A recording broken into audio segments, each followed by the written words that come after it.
안녕하십니까. 전세계에 계신 CBN 청취자 여러분, 하나님의 말씀으로 사랑과 행복 전하는 CBN 교과방송의 정수 인사드립니다. 안녕하세요, 우현준입니다. 예, 요즘 날씨가 너무 좋은데 우리의 마음을 정말 시원하게 해주는 그런 일들이 있는데 바로 올림픽이죠.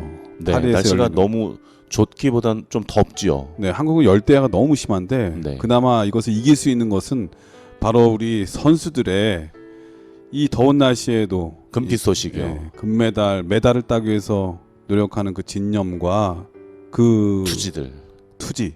와, 정말 너무나 멋있습니다. 특별히 양궁, 펜싱, 사격.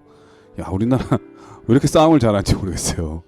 그러게요. 네. 무예의 후손들인 것 같습니다. 그러니까 총칼, 활 이런 거. 와, 저는 이 장면을 보면서 야, 우리나라 국민들이 그래서 싸움을 잘하는구나 그런 생각이 들었어요. 영적 싸움에서도 우리가 늘 잘 싸우겠다 이런 생각을 하거든요. 예, 그러기 위해선 정말 무기가 정말 중요하다는 생각 많이 하는데요. 우리의 가장 중요한 무기는 바로 하나님의 말씀인 성경이겠죠. 오늘도 이 성경 말씀에 여러분들의 마음을 두어서 영적 싸움에서 늘 승리하는 여러분 됐으면 정말 좋겠습니다. 이 무더운 날씨에 투혼을 발휘하는 우리 선수들 끝까지 더 많은 메달 소식을 기대해 보면서 오늘 마가복음의 말씀을 계속해서 공부해 보도록 하겠습니다. 자, 오늘은 제 7번째 시간인데요. 제목은 제자들을 가르치심이라고 하는 제목입니다. 먼저 기억절 말씀을 읽어드리겠습니다. 무리와 제자들을 불러 이르시되 누구든지 나를 따라오려거든 자기를 부인하고 자기 십자가를 지고 나를 따를 것이니라. 마가복음 8장 34절 말씀이었습니다. 자, 오늘 마가복음 7번째 시간의 제목은 제자들을 가르치심이라고 하는 제목인데요. 어떤 말씀일까요? 나를 따라오려거든. 과연 예수님을 따른다는 것은 무엇을 의미하는 것일까요? 어릴 적에 시골 생활을 한 적이 있습니다. 아버지께서는 땔감을 구하기 위해 산으로 가셔서 한 짐씩 지게를 해오셨습니다. 하루는 아버지를 따라가 보겠다고 보챘습니다. 그리고 아버지의 발자취를 따라 산으로 올라갔었죠. 이 가파른 돌짝길, 무성한 엉겅길을 헤치며 산에 오르니 그것만으로도 이미 지칠 지경이었습니다. 이제 아버지께서는 톱과 도끼를 이용하셔서 나무를 하셨고 그 중에 한 토막을 칠구로 얽어 제 어깨에 메어 주셨습니다. 처음에는 질만 했습니다. 하지만 잠시도 못 지나서 어깨에 극심한 통증을 느끼기 시작했습니다. 이미 아버지께서는 산비탈을 저만큼 내려가고 계셨습니다. 이 아버지의 발자취를 따르면서 비록 제가 어리지만 이런 생각을 했었습니다. 아, 내가 등 따시게 잠잘 수 있는 것은 그냥 일어나는 일이 아니구나. 한 토막 장작을 맨 내 어깨가 이렇게 아픈데 우리 아버지는 몇 배의 장작을 메고 가족들을 위해 매일 이렇게 고생을 하시는구나. 이런 경험을 아버지의 발자취를 따라가면서 어리지만 그런 느낌을 가졌던 기억이 그러니까 있습니다. 이 방송을 들으시는 분들은 우리 우현준 목사님 연세가 정말 많으신가? 이런 생각을 할 수도 있을 것 같아요. 근데 장작 빼는 얘기를 하니까요. 왜냐하면 요즘 이 40대 50대는 이런 경험 하기가 정말 쉽지 않거든요. 근데 어렸을 때 시골 생활을 하셨기 때문에 네네. 이런 특별한 남들이 하지 못하는 그런 경험을 해보셨네요. 네, 그렇습니다. 강원도 영월에 버풍에서 가봤어요, 저는. 그러세요? 네. 네, 거기서 제가 시골 생활을 경험을 했었습니다. 계곡도 좋고 네. 정말 시골이잖아요. 완전 벽촌이죠. 완전 지금이야 산골짜기죠. 이제 뭐 계곡도 좋아져서 사람들 관광객들도 꽤 가겠지만은 그 옛날 목사님 어린 시절에는 정말 교통도 불편한 그런 버스가 시골이었어요. 하루에 한 번 혹은 두 번 이렇게 네. 아침 저녁으로 버스가 오갔던 기억이 있습니다. 그런 데서 나무꾼으로 어린 시절부터 잠깐 경험한 네. 거죠. 이 따른다라고 하는 이야기를 우리가 지금 하고 있는데요. 이 마가복음은 두 부분으로 나뉘게 되거든요. 8장을 기준으로 전반부에는 예수님은 누구이신가에 대한 내용이 펼쳐지고요. 그리고 오늘부터 우리가 공부하게 된 이 8장부터는 예수님의 사명과 예수님을 따르는 그 제자들의 삶이 어떤가, 제자도에 대한 내용들이 기록되어져 있습니다. 8장 이전까지는 그리스도께서 메시아이심을 그분의 능력 있는 가르침과 기적으로 나타내 보이시고요. 이제 주님께서는 너희는 나를 누구라 하느냐는 질문과 함께 메시아의 사명이 무엇인지에 대해 제자들에게 가르치시기 시작하십니다. 이 내용은 마가복음 8장 마지막 부분부터 10장 끝까지에 걸쳐 진술되고 있는데요. 흥미롭게도 그 시작과 끝에 맹인을 고치시는 기적을 보여주십니다. 이는 영안이 어두웠던 제자들을 가르치심으로 치유하사 그리스도 곧 참 메시아의 사명을 바로 깨달아 알 수 있도록 하셨던 주님의 제자 사역을 엿보여 주고 있는 것입니다.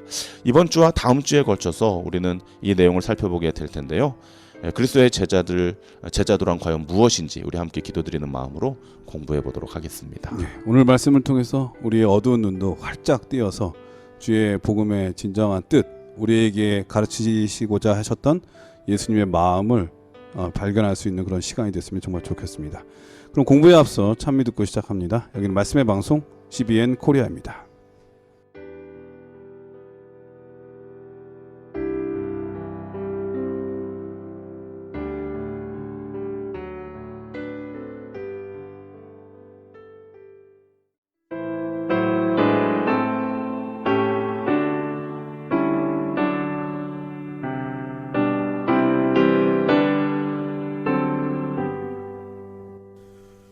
구주를 생각만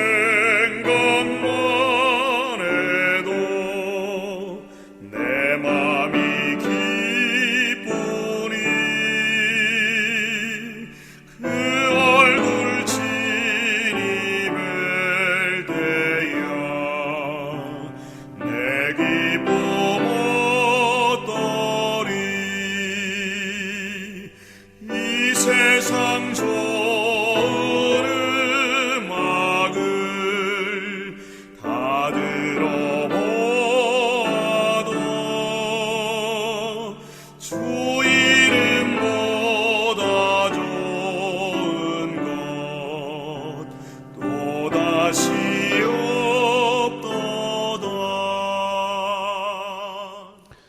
찬미 잘 들었습니다. 1월 소지는 분명하게 보기라고 하는 제목인데요. 어떤 말씀일까요?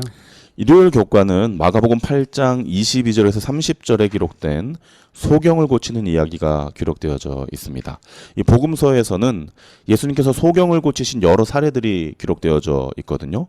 하지만 그중 오늘 공부하게 될 마가복음 8장의 소경 치유는 조금 특별한 점을 발견하게 됩니다. 먼저 마가복음 8장 22절에서 24절의 말씀을 함께 보시겠습니다. 베세다의 이름에 사람들이 소경 하나를 데리고 예수께 나와 손 대시기를 구하거늘 예수께서 소경의 손을 붙드시고 마을 밖으로 데리고 나가사 눈에 침을 뱉으시며 그에게 안수하시고 무엇이 보이느냐 물으시니 우러러 보며 가로되 사람들이 보이나이다.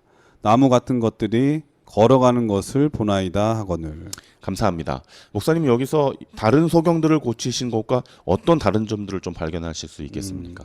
일단 예수님께서 한적한 곳으로 데리고 나가시잖아요. 네, 그렇습니다. 그리고 거기다 침을 뱉으셔가지고 네.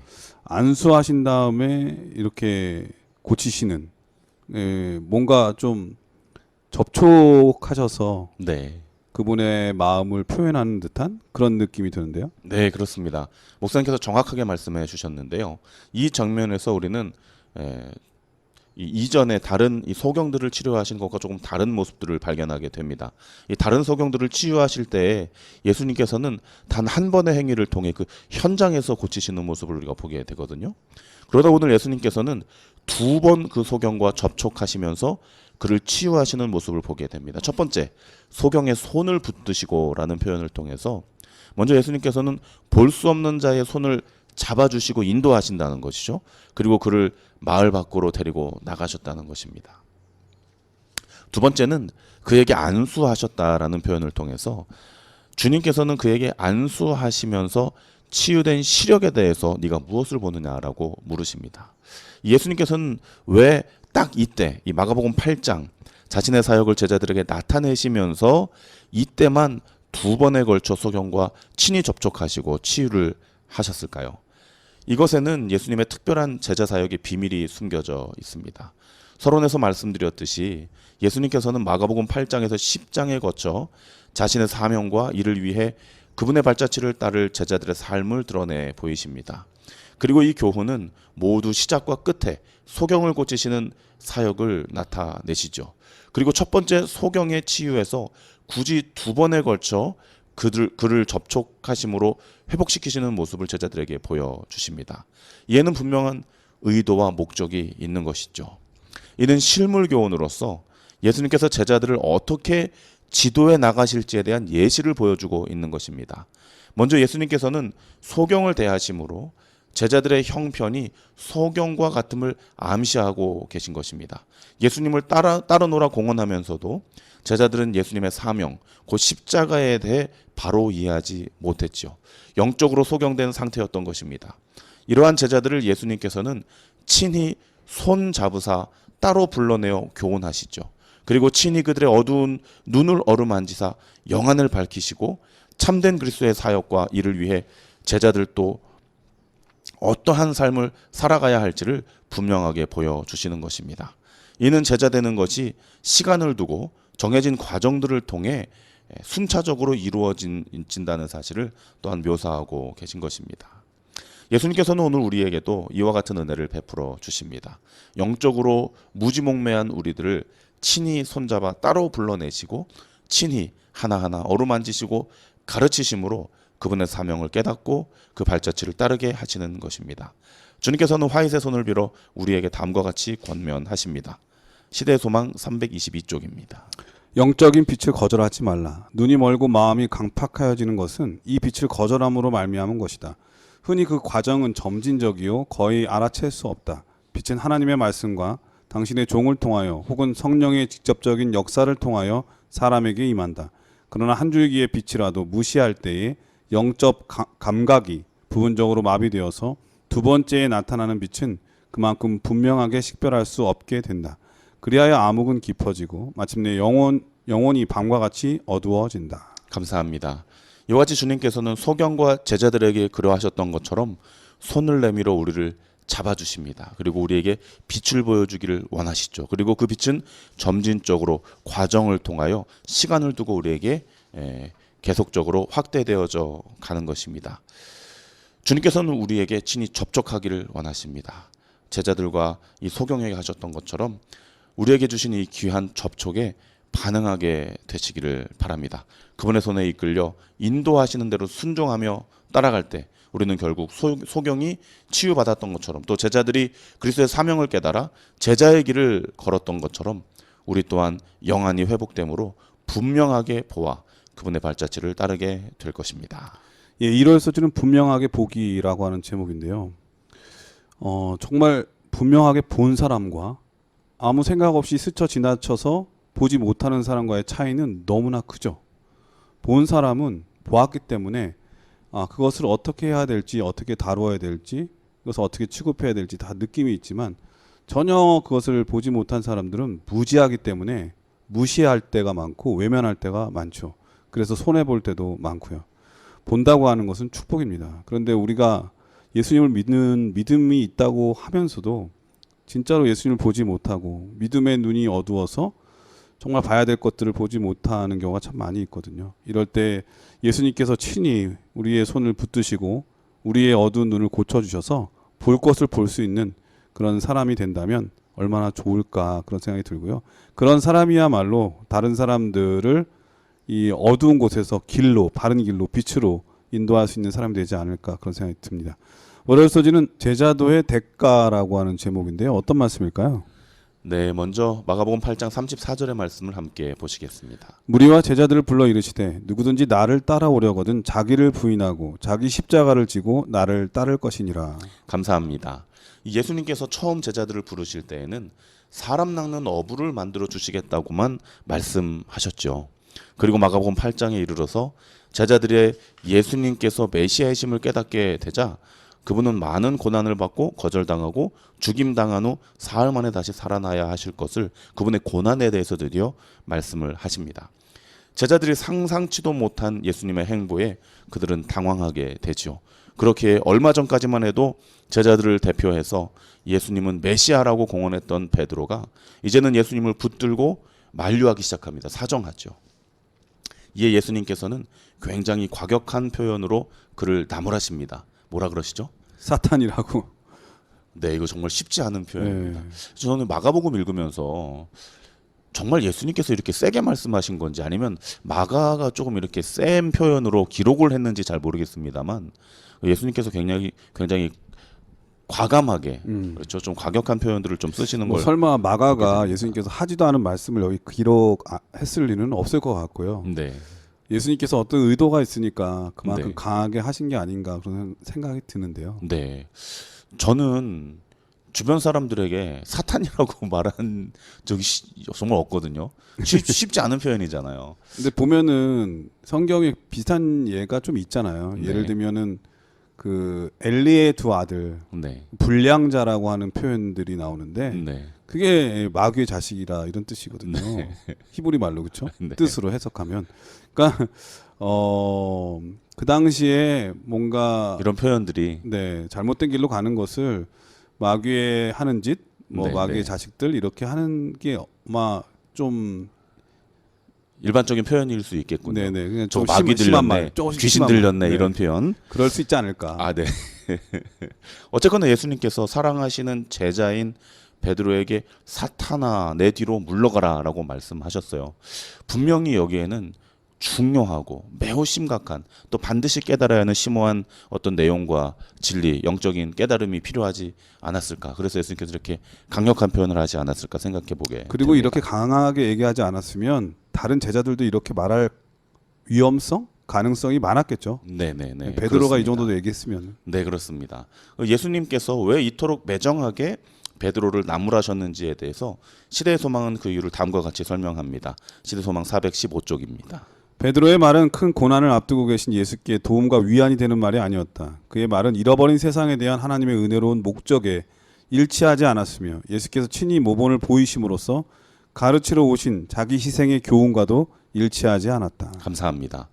예수님의 메시아적 사명은 결국 자신을 십자가에 희생하심으로 온 인류를 구원하시는 것이었습니다. 미랄이 썩어져 많은 열매를 내듯이 자기 희생을 통해 구속의 경로를 여셔야 했던 것이죠. 하지만 베드로는 영안이 어두워서 그 큰 뜻을 깨닫지 못했습니다. 그는 입으로 그리스도를 메시아라 고백했지만 그 깊은 뜻을 다 헤아려 알지 못했던 것입니다. 그렇기에 그는 진심으로 그리스도를 위하는 마음으로 그리스도를 붙들고 간구한 것은 사실이지만 실은 그의 그 발언이 그리스도의 사역을 강력하게 반대하고 방해하는 일이 되었다는 것이죠. 예수님께서는 베드로가 그리스도의 메시아적 사명, 그 깊은 뜻을 깨닫기를 원하셨습니다. 그래야만 그리스도를 따르는 제자들의 삶도 이와 같이 자기 희생적인 그리스도의 발자취를 따라올 수 있었기 때문이죠. 자기 희생을 통해 구원을 이루실 메시아의 사명과 더불어 이를 따르는 그리스도의 제자됨이 어떤 대가를 치러야 하는지 마가는 다음과 같이 기록합니다. 마가복음 8장 34절 35절입니다. 무리와 제자들을 불러 이르시되 아무든지 나를 따라오려거든 자기를 부인하고 자기 십자가를 지고 나를 좇을 것이니라.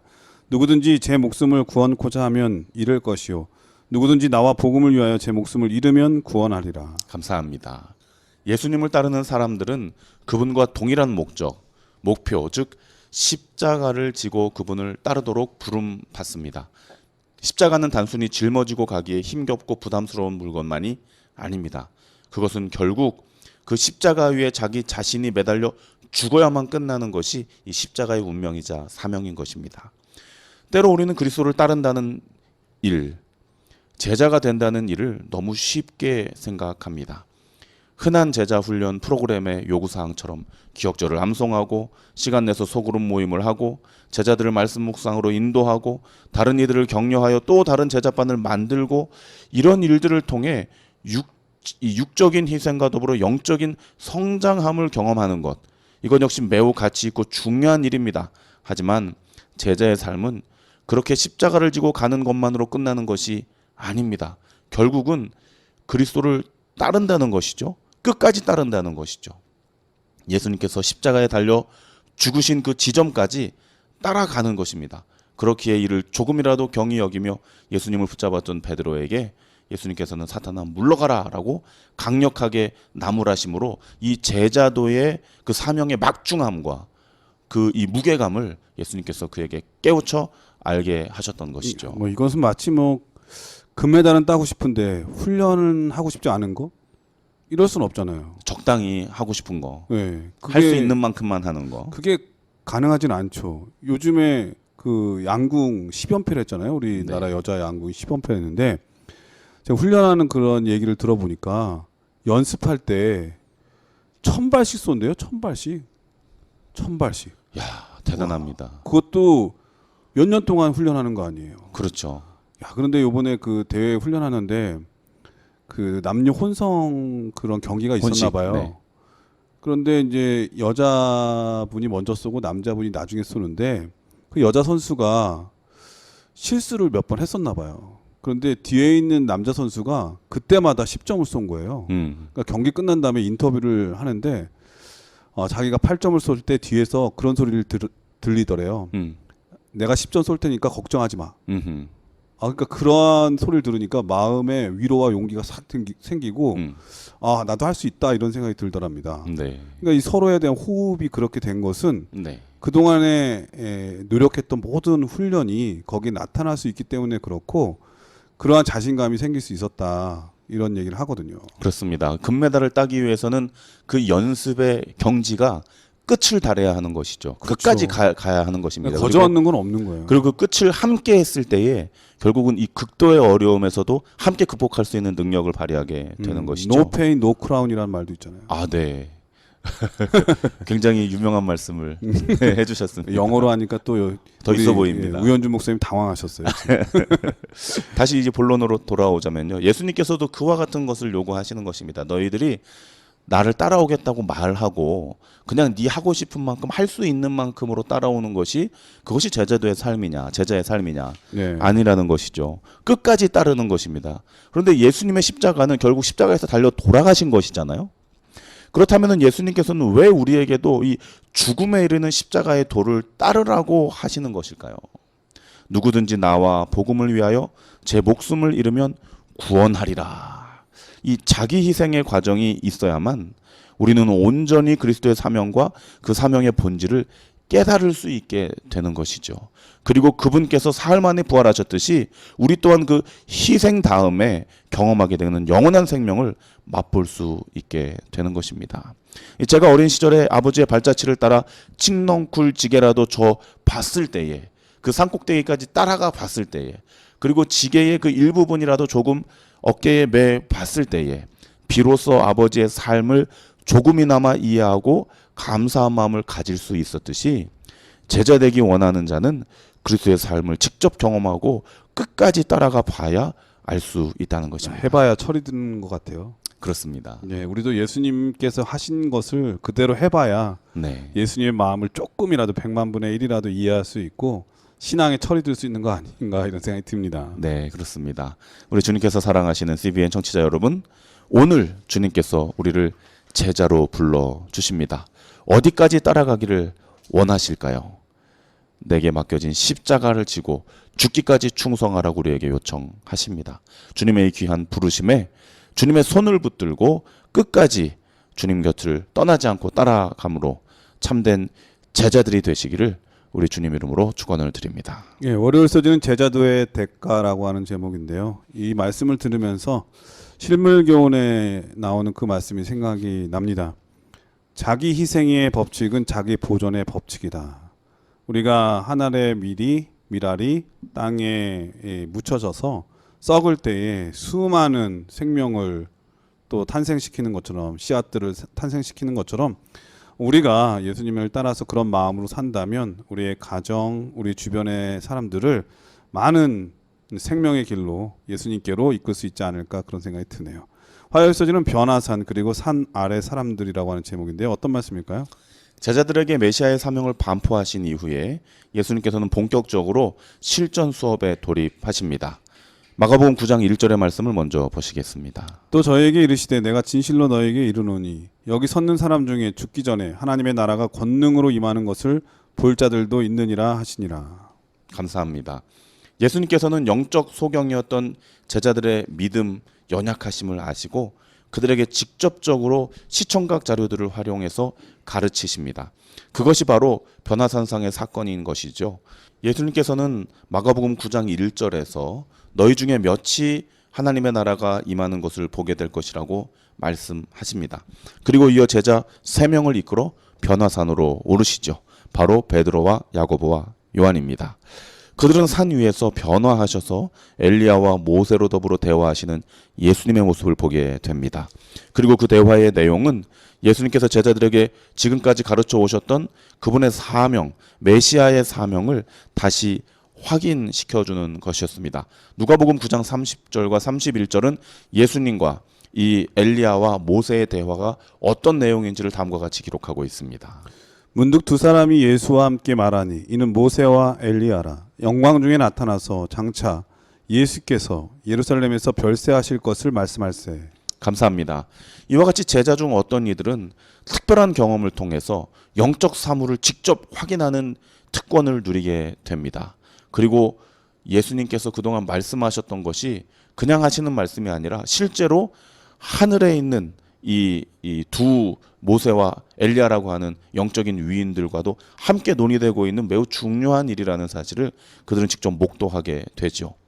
하지만 그럼에도 불구하고 여전히 그들은 온전히 깨닫지 못해 다음과 같은 반응을 보이게 됩니다. 마가복음 9장 6절입니다. 이는 저희가 심히 무서워함으로 저가 무슨 말을 하는지 알지 못함이더라. 감사합니다. 우리는 이 사건에서 또 다른 무리들, 즉 산 아래에서 밤을 보냈던 나머지 제자들의 형편을 보게 됩니다. 그들은 그리스도 없이 밤을 보내고 아침에 이르러 곤란한 상황에 처하게 되죠. 바로 귀신 들린 아들을 데리고 온 아버지의 요청을 해결해 주지 못한 탓입니다. 이 상황에서 예수님께서는 귀신 들린 아이의 아버지와 나누는 대화를 통해 나머지 산 아래 남겨져 있었던 9명의 제자들의 영적 부족함이 무엇인지를 다음과 같이 가르쳐 주십니다. 마가복음 9장 23절입니다. 예수께서 이르시되 할 수 있거든이 무슨 말이냐. 믿는 자에게는 능치 못할 일이 없느니라 하니. 감사합니다. 이건 제자들의 한 말에 예수님께서 대답하신 것이 아니고 이 귀신 들린 어린 아들을 데리고 온 아버지가 할 수 있거든이라는 표현을 통해서 네. 혹시 고쳐주실 수 있겠습니까? 하실 수 있으면 좀 해주시죠라고 하는 온전한 믿음을 드러내지 못했을 때에 예수님께서 아주 따끔하게 할 수 있거든이 무엇이냐라고 강력하게 말씀하시는 거예요. 그런데 이 말씀은 단순히 그 아버지에게만 이야기하는 것이 아니라 이 아버지의 이 반응을 통해 제자들이 주님께 무엇을 간구해야 되는지를 제자들에게 예수님께서 교훈하고 계신 것이죠. 마가복음 9장 24절은 다음과 같이 이야기합니다. 곧 그 아이의 아비가 소리를 질러 가로되 내가 믿나이다. 나의 믿음 없는 것을 도와주소서 하더라. 예수님께서 할 수 있거든이 무엇이냐, 믿는 자에게는 능치 못할 일이 없다라고 했을 때 이 아버지가 답을 하죠. 뭐라고 이야기합니까? 제가 믿습니다. 나의 믿음 없는 것을 도와주십시오. 근데 이 아버지가 그렇게 얘기한 것도 이해할 만은 해요. 네. 왜냐하면 이제 예수님께서 고칠 수 있을 거라고 생각해서 왔는데 딱 예수님이 안 보였잖아요. 네. 이 제자들만 보였는데 제자들이 할 수 있을 것처럼 해가지고 했는데 안 됐거든요. 그러니까 이 아버지의 마음에 아마 흔들릴 수 있죠, 믿음이. 의심이 생길 수도 있는 거예요. 네. 그래서 아마 이렇게 얘기를 했는데 예수님께서는 그것을 지적해 주신 거죠. 그리고 동시에 제자들에게도 이 말씀은 아마 따끔한 질책이 됐을 겁니다. 생각해 보십시오. 제자들 9명이 예수님 안 계신데도 우리가 할 수 있다. 한번 네. 해보자. 그리고 막 그렇죠. 예수의 이름으로 명하노니 사탄아 물러가라, 귀신아 나와라, 막 이렇게 예수님 할 수 있는 건 다 해봤거든요. 안 됐어요. 그래 안 됐어요. 근데 예수님께서 나타나신 거예요. 그 이제 본인들도 면이 안 서지 않겠습니까? 우리가 예수님에게 망신 좀 끼친 거 아니냐. 근데 이 아버지가 할 수 있거든이라는 말을 했을 때에 그 전에 이 누가복음에 나와 있는 예수님의 많은 이 기적들과 놀라운 이 사역들을 그들이 봐왔음에도 불구하고 그들도 순간적으로 이거 안 되면 어떡하지? 이런 생각을 해보지 않겠습니까? 그러니까. 그리고 이 마음에 부담이 있잖아요. 그리고 예수님과 그 아버지의 대화의 내용을 누가 가장 관심 있게 듣고 있겠습니까? 그 일을 엎질러버린, 그 일을 벌려버린 9명의 제자들이 아주 귀추를 모으고 이 일이 어떻게 될 것인가, 이걸 통해서 내가 무엇을 깨달을 수 있을 것인가 집중하고 있는 것이죠. 그때 예수님께서는 이 아버지의 입을 빌어서 이렇게 이야기하는 것입니다. 나의 믿음 없는 것을 도와주소서. 근데 저는 이 말씀이 정말 멋있어요. 이 아버지가 난 안 믿겨지는데 네. 그래도 믿고 싶은 마음이 있다고 하는 것을 표현한 거잖아요. 너무 간절한 네, 것이죠. 간절하게 나의 믿음 없음을 용서해달라. 네. 솔직한 심정. 네. 예수님께서는 그 마음을 다 받아주셨으리라 생각이 듭니다. 그렇습니다. 그리고 그 과정을 통해서 주님께서는 분명히 제자들에게 가르치시고자 하는 내용, 그 교훈이 있었다는 것이죠. 나의 믿음 없는 것을 도와주소서. 이 외침, 즉 믿음 없음은 단순히 아들의 병낫기를 구하는 아버지의 부족함만이 아니었다는 사실. 이는 그리스도 없이는 아무 능력도 행하지 못했던 산 아래 9명의 제자들에게도 더더욱 절실히 필요로 되는 것이었다는 것이죠. 더 나아가 산 위로 올라가 변화하심을 목도한 후에도 여전히 무슨 말을 할지 알지 못했던 3명의 제자들에게 더더욱 필요로 되는 것이었습니다. 믿음, 이 믿음, 나의 믿음 없는 것을 도와주소서. 이 간구가 제자들에게는 너무나도 필요한 것이었습니다. 그렇기에 주님께서는 이렇게 권면하십니다. 마가복음 9장 29절입니다. 이르시되 기도 외에 다른 것으로는 이런 유가 나갈 수가 없느니라 하시니라. 감사합니다. 제자 되기를 원한다면 그분의 발자취를 따라 십자가의 그 삶을 못 박아야 하는 것입니다. 그러나 우리는 그리스도의 영적인 교훈과 육적인 인도하심을 경험하면서도 여전히 믿음이 없어 그 발자취 한 걸음을 채 못 따라 나서는 것이죠. 마가복음 9장에서는 주님께서 귀신 들린 아이와 그 아버지를 통해 제자들에게 가르치고 계십니다. 믿음 없음을 도와주소서. 이렇게 기도드리라. 그리고 오늘 우리에게도 말씀하십니다. 믿음을 간구하는 기도 없이는 그 어떤 능력도 경험되지 못한다는 것이죠.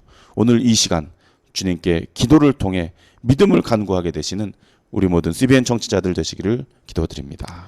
이 화요소지는 변화산 그리고 산 아래 사람들이라고 하는 제목이었는데 예수님께서 제자들과 함께 변화산의 그 놀라운 경험을 하게 되잖아요.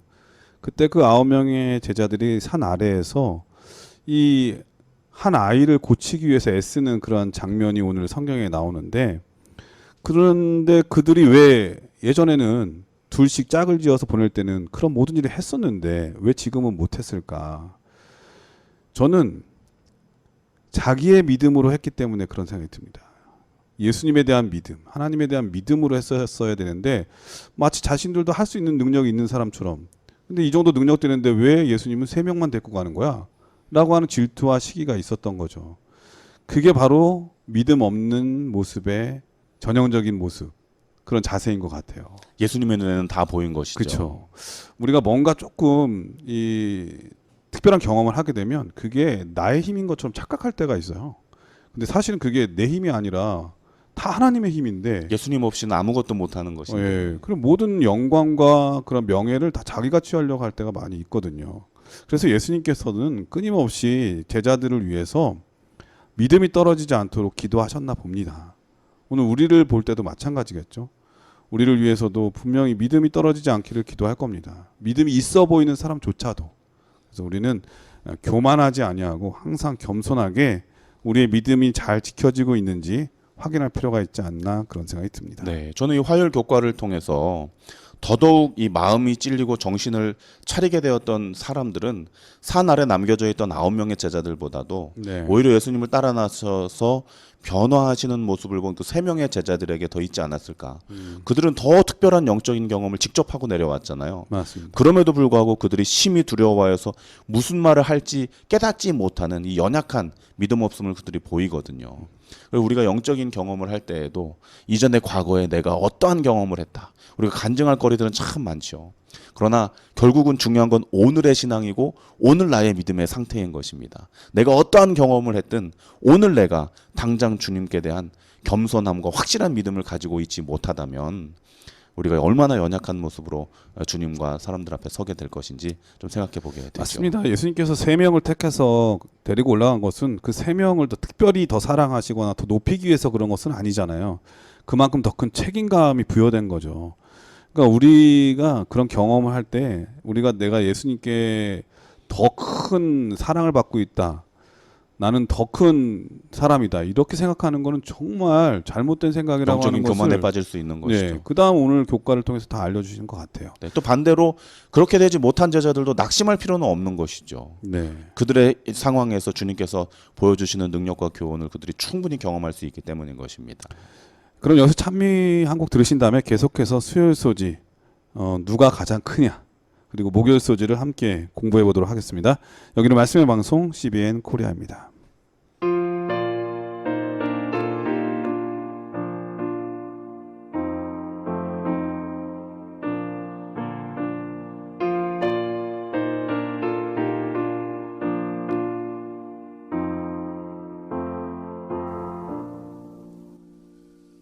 우주여 풍파가 일어 큰 물결이 뒤놀며 원하늘이 어둠에 돌려 갈 방향을 모르고 우리가 죽게 된 때에 안 돌아옵니까 깊은 바다에 빠지게 되니 주 구원해 주소서. 아바라바 물결아 잔잔해 잔잔해 사나운 물결이 뒤놀며 또 험악한 원수가 일어나되 주 편안히 잠들어 누신 배 뒤엎어널 능력이 없도다.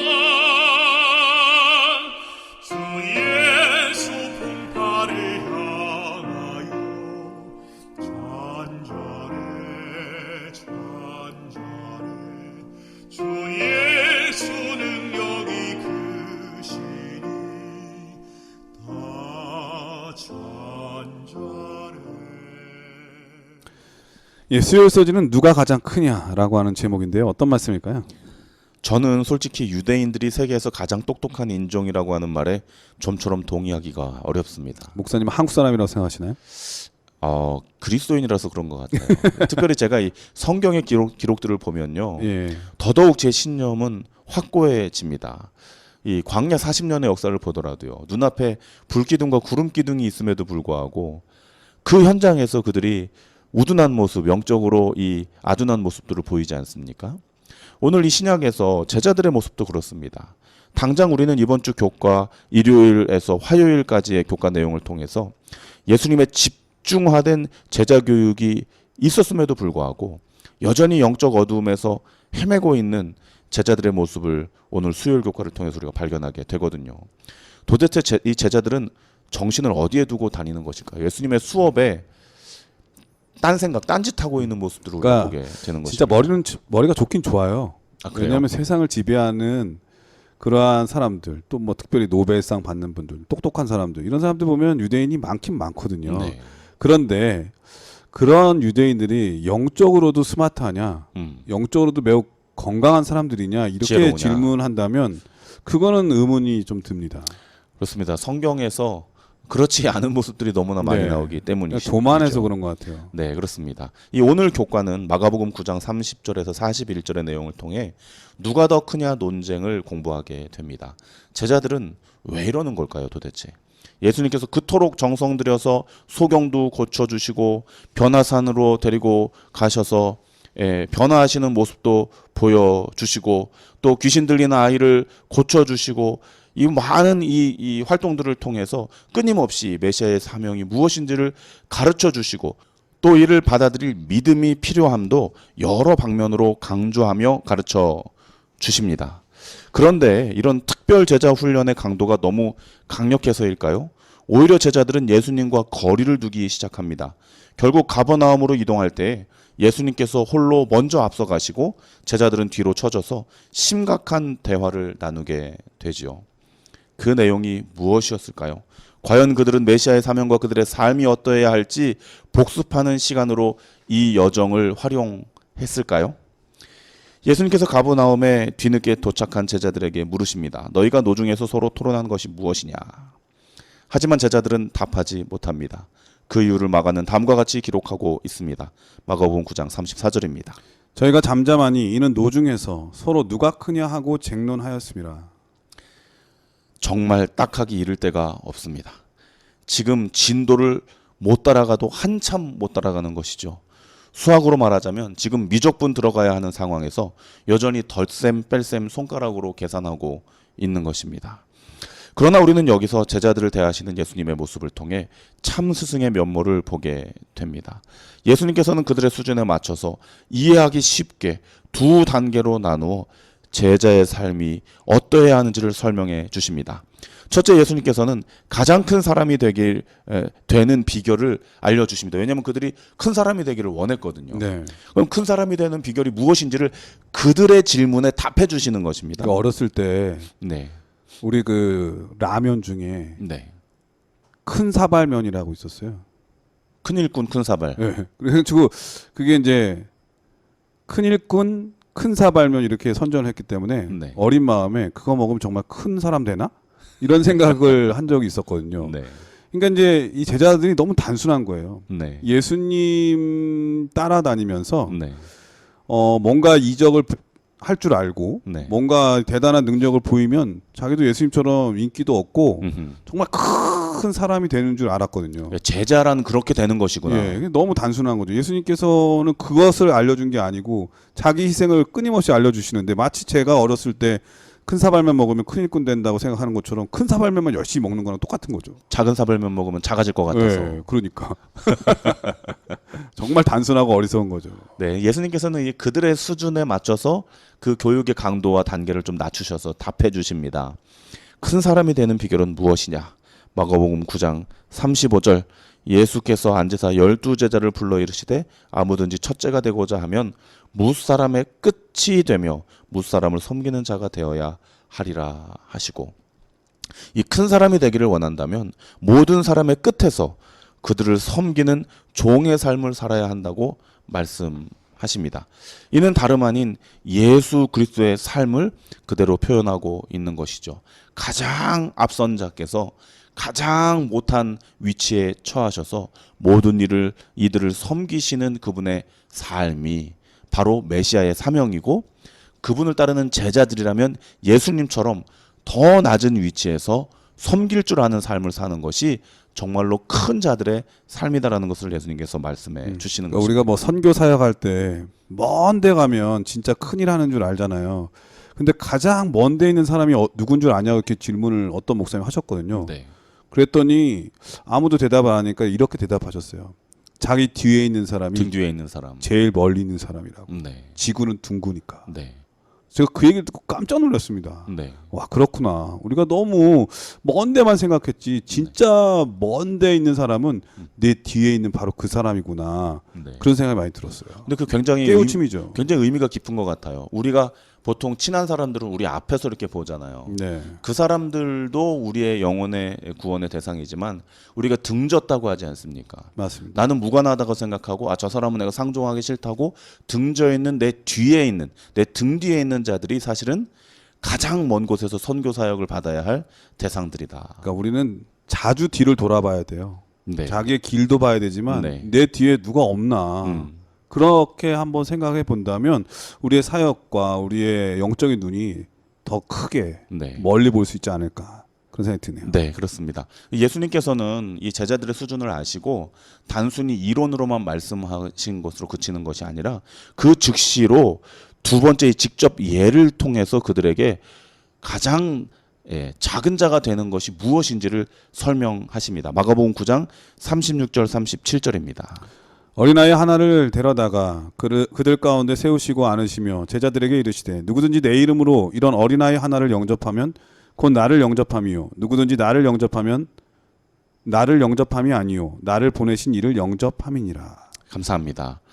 무엇 사람의 종이 된다는 것은 즉 이와 같은 어린 아이를 하나님 대하듯 하는 삶이 되어야 하며, 이것이 바로 자기 희생 즉 예수님의 메시아적 삶의 방식이요 제자들이 마땅히 따라가야 할 모본이라는 것을 친히 예를 통하여 예를 보여주심으로 가르쳐 주시는 것입니다.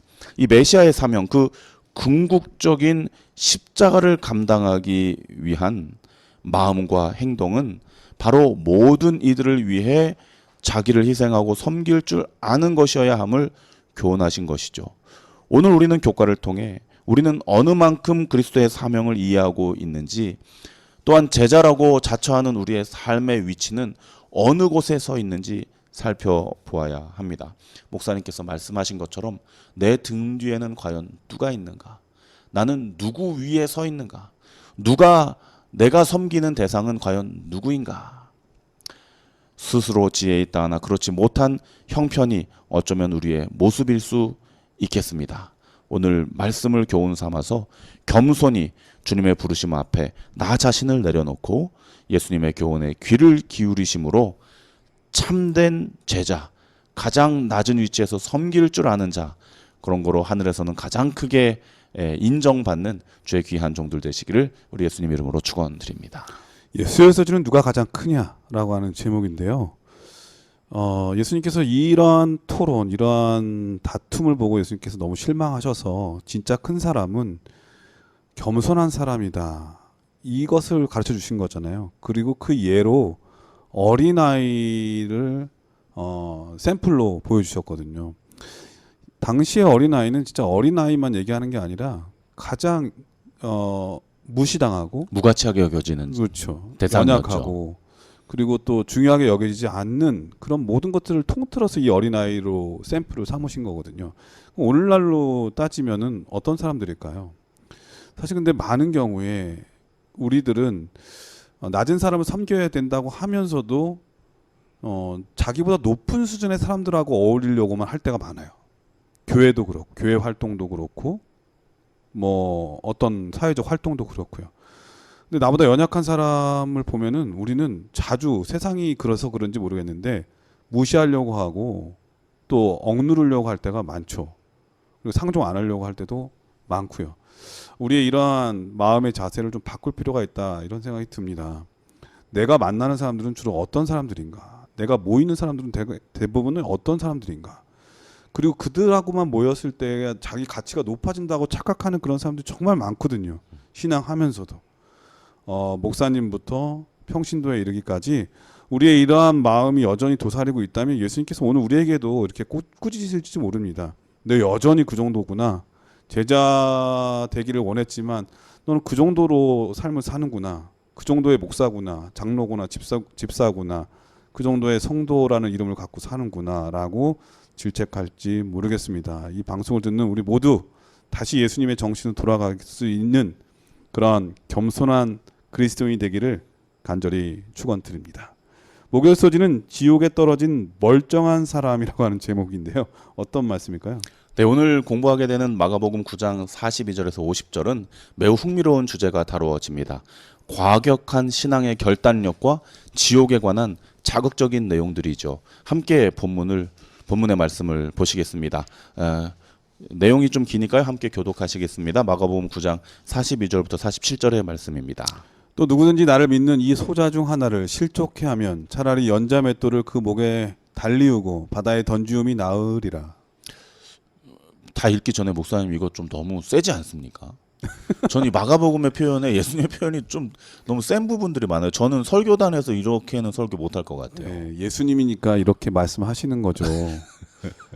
우리 같은 사람이 이렇게 얘기하면 너나 잘해 이렇게 큰일 나죠. 하죠. 그러니까 근데 예수님은 하실 수 있는 거예요. 왜냐하면 이런 말은 진짜 사랑하는 사람만 할 수 있거든요. 그렇네요. 네. 네. 사랑하지 않으면 이렇게 얘기하면 네. 정말 이 뭔가 취해 있는 사람이죠. 근데 정말 분수를 모르는 사람. 사랑하고 가까이 있는 사람들에게 더 친절하게 잘해야 되는 거 아닙니까? 그러니까 때로는 잘못할 때는 그 사랑이라는 게 가혹하게 보일 때가 있다니까요. 진심 어린 어떤 권고라고 우리가 생각을 해야 되겠네요. 네. 그렇죠? 계속해서 읽도록 하겠습니다. 만일 너의 손이 너를 범죄케 하거든 찍어버리라. 불구자로 영생에 들어가는 것이 두 손을 가지고 지옥 꺼지지 않는 불에 들어가는 것보다 나으니라. 만일 네 발이 너를 범죄케 하거든 찍어버리라. 절뚝발이로 영생에 들어가는 것이 두 발을 가지고 지옥에 던지우는 것보다 나으니라. 만일 너의 눈이 너를 범죄케 하거든 빼어버리라. 한 눈으로 하나님의 나라에 들어가는 것이 두 눈을 가지고 지옥에 던지우는 것보다 나으니라. 이 신기하게도 이 마가복음 9장 42절부터 47절 가운데 강력한 표현 다음에는 한 절씩 이렇게 없음. 없어요. 내용이. 아마 마가도 이거 써놓고 네. 야 이거 어떡하지? 너무 센데. 물론 마가가 이 절을 나눈 것은 아니지만 그런 느낌을 받을 정도로 내용이 굉장히 강력합니다. 그러니까 저는 이 없음이라는 것도 매우 특별한 그런 암시하는 것이. 강력한 감동이 있어요. 한번 생각해 보게 되잖아요. 읽는 독자로 벌써. 이게 뭐지? 그러니까 자기 자신에게 이게 울림이 있어요. 네. 없음. 예. 침묵이 더 강력한 메시지가 되는 것이죠. 맞아요. 저는 때때로 우리가 하나님께 기도를 하잖아요. 하나님께서 기도에 응답이 없는 것처럼 느끼는데 침묵도 기도의 응답이라는 생각 들 때가 그렇죠. 있거든요. 기도 응답 중에 하나시죠. 그러니까 예를 들면은 정말 이 자녀들이 부모님께 이건 정말 아닌 것 같은데라고 하는 부탁을 할 때도 있어요. 그럴 때는 선뜻 대답하기가 어려울 때는 기도하면서 침묵하죠. 그러면은 기다릴 줄 알아야 되거든요, 자녀들은. 네. 근데 기다리지 못하고 자기가 그 일을 해버리면 그때에 실수할 때가 많은 거예요. 그러니까 하나님께서 그르치죠. 말씀하실 때까지는 침묵한다면 그것도 응답이기 때문에 기다릴 줄 알아야 된다. 그런 생각 많이 듭니다. 네, 어쨌거나 우리는 오늘 굉장히 강력하고 또 자극적인 그러한 예수님의 이 교훈을 마주하게 됩니다. 내용들을 좀 다시 살펴보겠습니다. 맷돌을 목에 달고 바다에 빠져 죽어라. 손과 발을 찍어버리고 불구자가 되라. 눈을 빼어버리고 외꾸눈이 되라. 그리고 그 모습으로 천국에 들어가라. 그러니까 이걸 잘 이해해야지. 나는 그러면 범죄했으니까 발 하나 자르고 손 하나 자르면 그 다음 잘못할 때는 어떻게 할 거예요? 두 개밖에 없는데. 네, 손 다 잘라주면 이제 손으로 짓는 범죄는 안 할 수 있다는 어떤 그런 굉장히 일차원적인 아주 원시적인 그런 모든 죄는 마음에서 일어나잖아요. 그렇습니다. 그래서 이 말씀은 하지 말라고 하는 그 사랑의 표현, 강력한 표현임을 우리가 알아야 되죠. 예를 들면은 자녀들이 말 안 들을 때 부모님이 강하게 얘기할 때가 있잖아요. 네, 너 지금 나가. 네. 그 진짜로 나가면 어떻게 되는 겁니까? 다시 들어오죠 나중에. 아니 그러니까 너 나가라 그랬다고 해서 부모 마음을 모르고. 목사님 경험이 좀 있으신 것 같아요. 아닙니다. 저는 한두 번 기억이 납니다. 제가 나간 걸 기억난다고요? 근데 우리 모두는 다 그런. 나가봤자 멀리 못 나가죠. 예. 그러니까 이 부모 마음을 잘 모르면은 부모 마음을 더 아프게 하는 경우가 많아요. 그렇습니다. 예수님의 이 말씀을 잘 이해하지 못한다면 우리가 이제 그럴 거 아니에요. 다른 사람만 실수하면 야, 너 눈 빼 빨리. 예수님 말씀 눈 빼라 그랬어. 이런 식으로 얘기할 수도 있잖아요. 그거 진짜 잘못된 거거든요. 그렇습니다. 그게 아니니까. 네, 정말로 목사님께서 말씀하신 것처럼 이 문자 그대로 우리가 이 내용을 보게 되면요, 제재되는 게 너무 어려워요. 이 십자가에서 죽는 것도 쉽지 않지만 바다에 빠지고 손과 발을 찍어버리고 눈을 빼내서 애꾸눈이 되는 일, 이 얼마나 기괴하고 받아들이기 어려운 예수님의 대목들입니다. 진짜 제자들은 온전한 사람이 그런 한 사람도 없는 거예요. 그렇습니다. 그래서 오늘 제목이 천국에는 다 이 장애를 입은 자들이 가게 되고요. 이 말씀대로 하자면 지옥에는 결국 멀쩡한 사람들만 가게 되는 그러니까. 그런 모습이 이제 오늘 목요일 그려지는 제목이 것입니다. 왜 그런지 알겠네요. 지옥에 떠는 멀쩡한 사람이 왜 이런 제목인지 알겠네요. 그렇습니다. 예수님께서는 왜 이런 표현을 통해 제자들을 교훈하셨을까요? 우리가 좀 전에 대화를 나눴듯이 제자들의 수준이 이거밖에 안 되는 것입니다. 이런 표현들로 자극적으로 이야기를 해서 단편적인 예를 하나하나 들어줘야 그렇구나. 그나마 간신히 깨달을 수 있는 형편인 것이죠. 예수님은 마가복음 8장에서부터 지속적으로 가르쳐 오셨던 메시아의 사명과 제자도에 대한 내용을 이해하지 못하는 제자들을 향해서 근본부터 다시 시작해야 함을, 아주 기초부터 영어로 하자면 알파벳부터, 한글로 하자면 가나다부터, 수학으로 하자면 산수, 1 더하기 1부터 가르치실 필요가 있다는 것을 예수님께서 생각하신 것입니다. 이 당시 제자들의 상황은 이러합니다. 아무것도 이해하지 못하면서 그저 능력을 행하시는 그리스도 옆에 먼저 있었다는 이유로 자신들이 마치 진정한 제자나 된 듯 무의식 중에 영적 교만함에 빠져 있었던 것이죠. 그들은 명목상으로는 제자였지만 하나의 능력도 행치 못하는 정말 부족한 자들이었습니다. 변화산상 아래에서 귀신 들린 아이를 대하는 그들의 모습을 통해 우리는 확인하고 있지 않습니까? 더 나아가 여전히 그들은 하늘의 것을 사모하기보다는 이 땅에서 누가 더 높은지를 따지는 그 정도 수준에 머물러 있는 것입니다. 서로 높아지기를 원하는 것. 우리는 이를 영적인 교만이라고 말하죠. 이에 대해 예수님께서는 어린아이를 통해 지극히 작은 자를 섬기는 자가 되라고 권면하십니다. 그리고 이어서 이와 같은 어린 아이들 하나라도 상심하게 하고 그들로 실족하게 만드는 것이 얼마나 엄청난 일인지를 제자들의 수준에 맞게 과장법을 사용하셔서 강력하게 지도하고 계신 것입니다. 따라서 이는 문자 그대로를 받아들여서는 안 된다는 결론을 우리는 갖게 되지요. 정말로 손을 자르고 발을 자르고 눈을 빼며 바다에 몸을 던진다고 해서 그 죄가 도말되고 불구의 상태로 천국에 들어간다는 것은 성경의 전체적인 흐름상으로도 결코 부합될 수 없는 내용이기 때문입니다. 이는 제자들의 삶이 얼마나 주의 깊어야 하며 자기 희생적이어야 하는지를 아주 극적으로 표현해내는 것입니다. 또한 예수님께서는 이와 같은 강력한 교훈을 주시면서 지옥에 대해서 또 언급을 하시거든요. 지옥, 꺼지지 않는 불. 예수님의 이 표현 때문에 그 유명한 예수천당 불신지옥 문구가 탄생하게 되었죠. 영혼 지옥설을 믿는 사람들이 또 많죠. 네, 그렇습니다. 그런데 간단하게 말씀을 드리자면 예수님께서는 결코 꺼지지 않는 지옥에 범죄한 영혼들을 몰아넣으시는 그런 무자비한 분이 아니시죠. 그와 같은 것이 존재할 리가 없는 것입니다. 단 이 표현이 내포하고 있는 것은요, 꺼지지 않는 불이라고 하는 것은 지옥불이 영원히 타면서 이 죄인들을 못살게 괴롭히고 계속 그 타는 고통을 경험하게 하는 것, 이것이야말로 영원 불멸이에요. 불타면서도 멸하지가 않는 거예요. 영원토록 불탄다는 그건 거죠. 죽는 게 아니죠. 그렇죠. 영원한 고통이죠. 이게 상식적으로 맞지가 않는 것입니다. 이 꺼지지 않는 불에 대한 표현은 만약에 이게 사실이면요, 네. 사단이 처음에 네. 이거 먹으면 선악과에 대한 그 하와를 유혹할 때 네. 예수님께서는 죽으리라 이렇게 말씀하셨지만 사단은 죽지 아니하리라 그랬거든요. 네. 그 말이 맞는 거예요. 네. 만약 이게 영원, 실제로 있다면 영원한 지옥이 있다면 그렇습니다. 그뭐 불못에서 네. 정말 소멸되지도 영원한 않고 고통을. 계속 달달 볶이면서 그 고난의 연기가 세세토록. 그러니까 사람이 살아도 강건하면 80 사는데 네. 80년 동안 지은 것 때문에 네. 영원한 평생을- 시간 동안 그렇게 고통을 당하는 것은 죽지도 못하고 소멸당하지도 못하고 네. 그거는 하나님의 사랑과 맞지도 않을 뿐만 아니라 사단의 말을 입증해주는 어떤 네, 근거가 되는 인정해버리는. 거죠. 그러니까 우리가 그걸 믿는 거는 하나님을 믿는 게 아니라 사단의 말이 옳다고 네. 증거하는 사람이랑 똑같은 거죠. 그렇습니다. 그러니까 이건 정말 나쁜 잘못된 오류예요. 그렇습니다. 그렇다면 이 지옥불이 꺼지지 않는다라는 표현은 무엇을 의미하는 것입니까?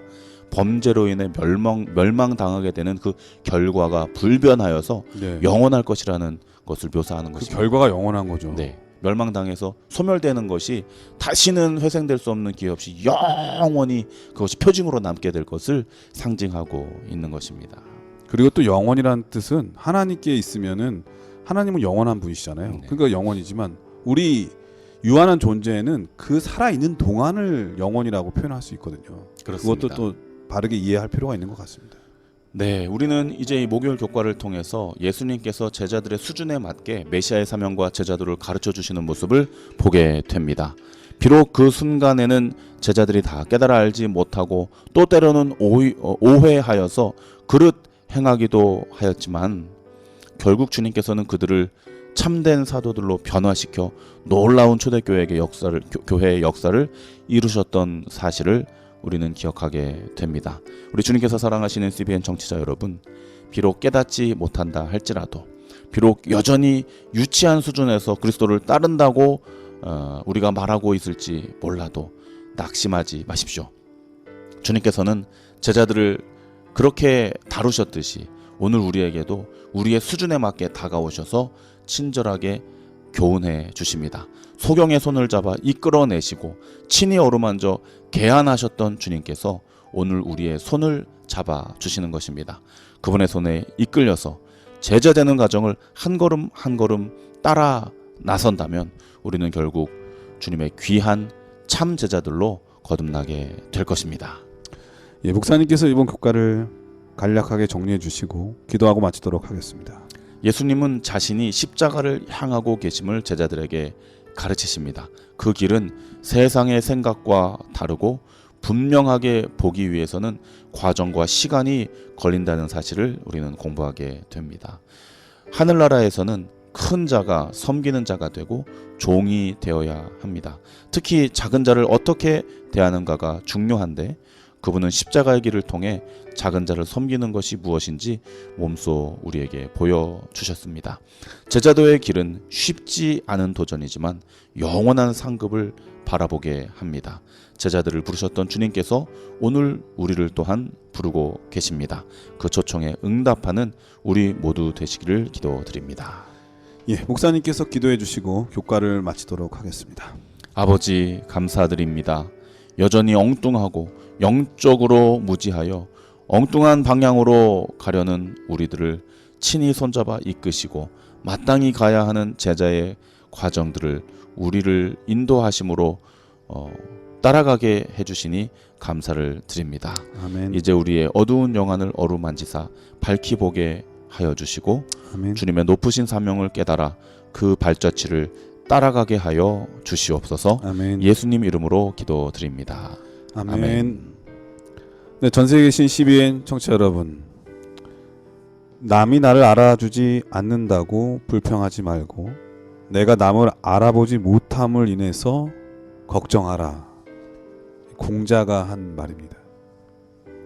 우리는 내가 무시당했다고 막 화를 내거나 나를 알아주지 않는다고 불평할 때가 많이 있거든요. 그런데 진정한 다른 사람의 이 가치를 몰라보고 함부로 할 때가 더 많지는 않은지 생각해 보라는 예수님의 말씀과 이 동일한 생각이 아닌가 그런 생각이 듭니다.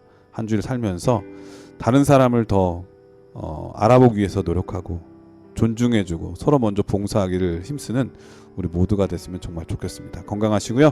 저희는 다음 주에 다시 찾아뵙겠습니다. 안녕히 계십시오. 감사합니다.